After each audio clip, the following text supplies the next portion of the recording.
The shadow that governs reality. There's a reason why the world feels off.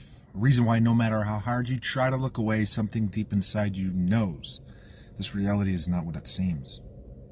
You were born into a script you never wrote, a game you never agreed to play, and the ones who did write the rules, they stay in the dark, moving the pieces, making sure you never see the full board. Because the greatest trick they ever pulled was convincing you they don't exist.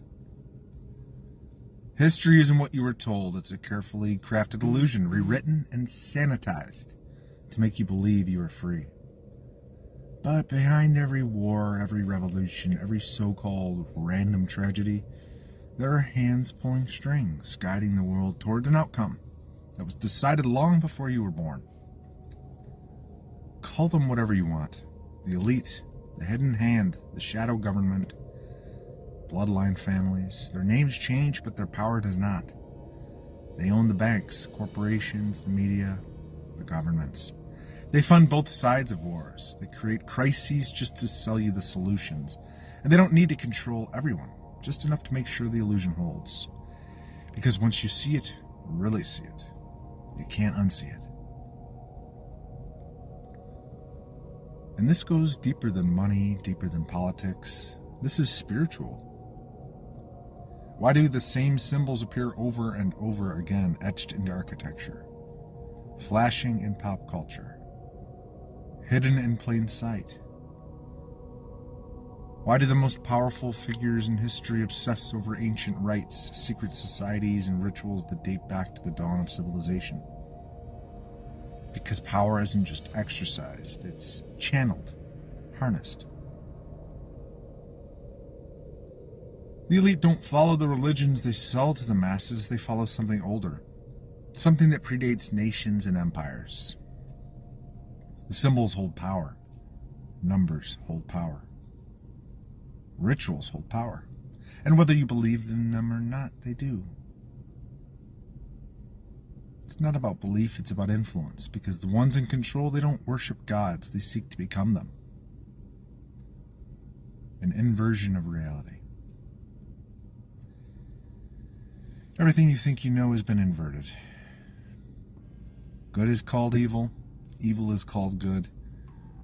What's healthy is made illegal, what's toxic is promoted. They poison your food, your water, your air, they sell you the cure. They hijack your emotions with fear, outrage, and division, because a world at war with itself will never turn to fight its true enemy.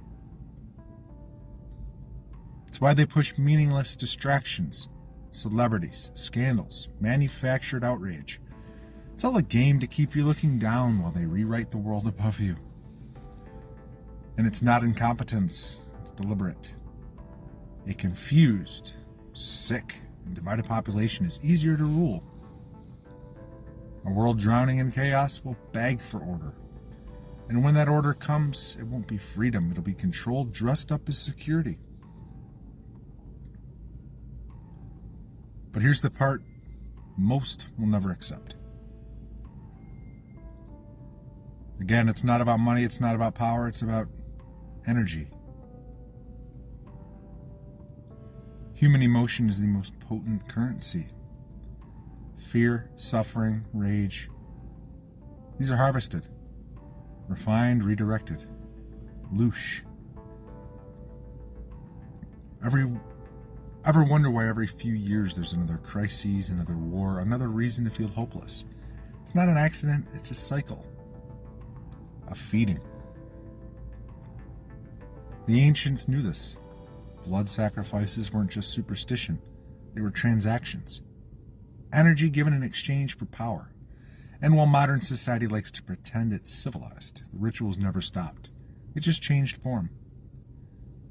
Instead of altars, they are battlefields. Instead of priests, they're politicians.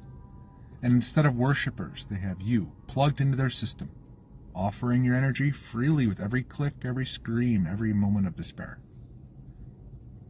And yet no one talks about it. Silence in the masses. Not because most don't see it, but because they're afraid. Afraid to question, to stand out, to accept that the world is nothing like they thought. And that fear, that silence, that's the final level of control. Because as long as you refuse to speak, as long as you convince yourself that none of this matters, that there's nothing you can do, they win. Not through force, not through violence, but through obedience.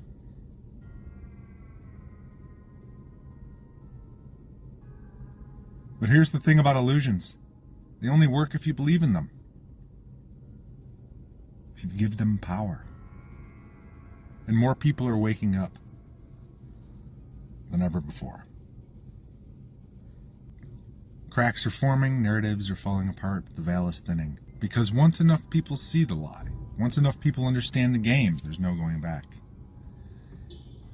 And when that day comes, the day enough of us decide we are done being cattle, done being harvested, done playing by rules we never agreed to. The day the dream collapses, that's the day they lose. And that's the day you wake up.